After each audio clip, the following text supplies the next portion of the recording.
러닝을 처음 하시는 분들, 이런 얘기 많이 들었어요. 막상 뛰려고 나왔는데 뭐부터 해야 할지 모르겠고, 처음부터 뛰다 보니까 너무 힘들어서 바로 포기했다. 이런 분들 정말 많더라고요.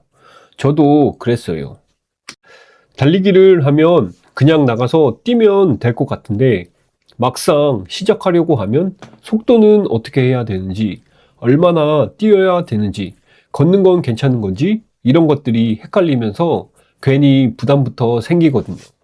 그래서 오늘은 제 경험을 바탕으로 처음 달리기를 시작하시는 분들께 제가 직접 겪은 경험을 바탕으로 말씀드리려고 합니다. 달리기 입문하신 분들이 이 영상을 계기로 무리하지 않고 즐겁게 꾸준히 달리는 습관을 만들어 가셨으면 좋겠습니다. 사실 제가 러닝을 처음 시작할 때는 1km도 겨우 달렸습니다.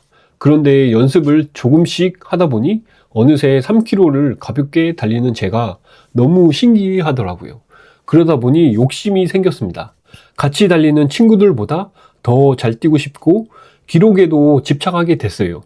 오늘은 꼭 5km를 채워야지, 오늘은 어제보다 빨리 달릴 거야, 이런 생각들이 쌓이다 보니 몸이 보내는 신호를 무시하게 되더라고요.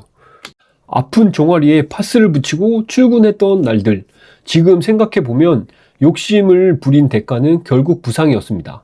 혹시 여러분도 어느 순간부터 기록에 집착하면서 무리하다가 다친 경험 있으신가요?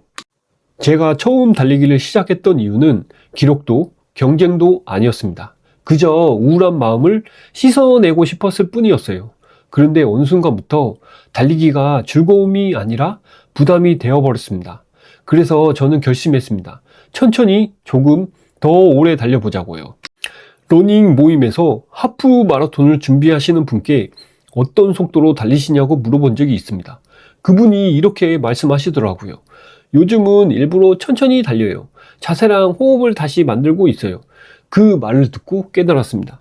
꽤 오래 달린 사람도 좋은 습관을 몸에 익히는 데는 시간이 필요하다는 걸요.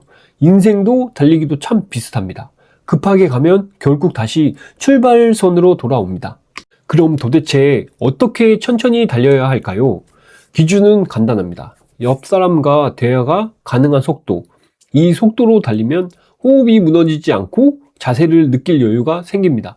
달리기는 체중이 실리는 운동이기 때문에 체중을 어떻게 분산하느냐가 정말 중요합니다. 뒤꿈치부터 강하게 착지하면 충격이 그대로 무릎과 허리로 올라옵니다. 그래서 추천드리는 건 발 중간 미드풋 착지입니다. 발볼과 뒤꿈치가 거의 동시에 닿는 느낌으로 부드럽게 착지해 보세요.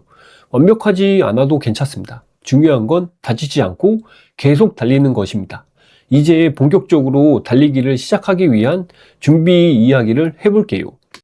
달리기 준비는 크게 5가지입니다. 어떻게, 언제, 어디서, 무엇을, 그리고 마음가짐.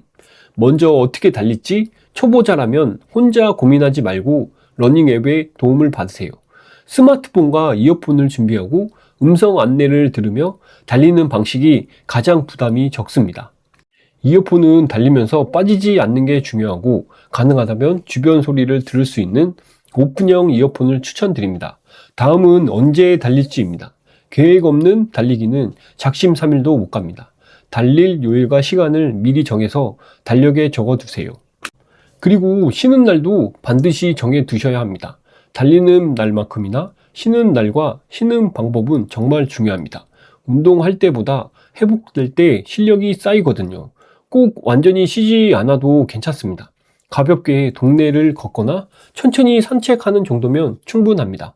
어디서 달릴지도 정말 중요합니다. 처음 달리기를 시작할 때는 집에서 걸어갈 수 있는 거리의 코스가 가장 좋습니다. 그래야 마음 먹었을 때 망설이지 않고 바로 나갈 수 있거든요. 가능하다면 평지 위주로 신호등이 많지 않고 바닥이 미끄럽지 않으며 안정적인 코스를 선택하세요. 달리다 멈추는 일이 잦거나 바닥 상태가 불안하면 몸도 마음도 금방 지치게 됩니다. 처음에는 기록보다 환경이 훨씬 중요합니다. 편하게 안전하게 달릴 수 있는 장소를 만들어 주는 것, 그게 꾸준한 러닝의 첫걸음입니다. 그리고 장비 이야기. 달리기에서 가장 중요한 장비는 단연 신발입니다. 비쌀 필요는 없습니다. 하지만 반드시 러닝화여야 합니다. 패션 운동화, 캐주얼 운동화는 부상으로 가는 지름길입니다. 저 같은 초보분들은 선수용 레이싱화 같은 카보나는 초보자에게 절대 추천하지 않습니다. 신발은 자주 신고 싶어지는 것, 그리고 신었을 때 편한 것, 이 두 가지만 기억하세요. 신발과 마찬가지로 옷도 정말 중요합니다. 면 소재는 피하고 반드시 기능성 소재를 선택하세요. 땀이 빠르게 마르지 않으면 달리는 내내 몸이 무겁고 불편해집니다. 특히 겨울 달리기에서는 많은 분들이 보온만 신경 쓰는데 실제로는 보온보다 통풍이 더 중요합니다. 달리다 보면 몸에 열과 땀이 계속 나는데 통풍이 안 되는 옷을 입으면 땀이 빠져나가지 못하고 체온이 오히려 떨어지면서 더 춥고 힘들어지거든요. 겨울에도 땀은 반드시 배출되어야 합니다. 체온은 유지하면서 땀은 빠르게 날려주는 보온과 통풍이 동시에 되는 러닝복을 입어야 겨울에도 가볍고 쾌적하게 달릴 수 있습니다. 마지막은 마음가짐입니다. 달리기를 꾸준히 하고 싶다면 러닝 관련 영상, 책 기록을 일상에 자연스럽게 섞어주세요. 그리고 가장 중요한 마지막 단계, 밖으로 나가는 것. 달리기에서 가장 어려운 건 빠르게 뛰는 것도 오래 뛰는 것도 아닙니다. 현관문을 열고 밖으로 나가는 그 순간입니다. 나가기만 하면 그날의 러닝은 이미 성공입니다. 마지막으로 이 말 꼭 드리고 싶습니다. 달리기를 시작하고 나서 제 삶은 조금씩 하지만 분명히 달라졌습니다. 처음엔 체력이 좋아지길 바랬을 뿐인데 어느 순간부터는 마음이 정리가 되고 하루를 대하는 태도도 바뀌더라고요.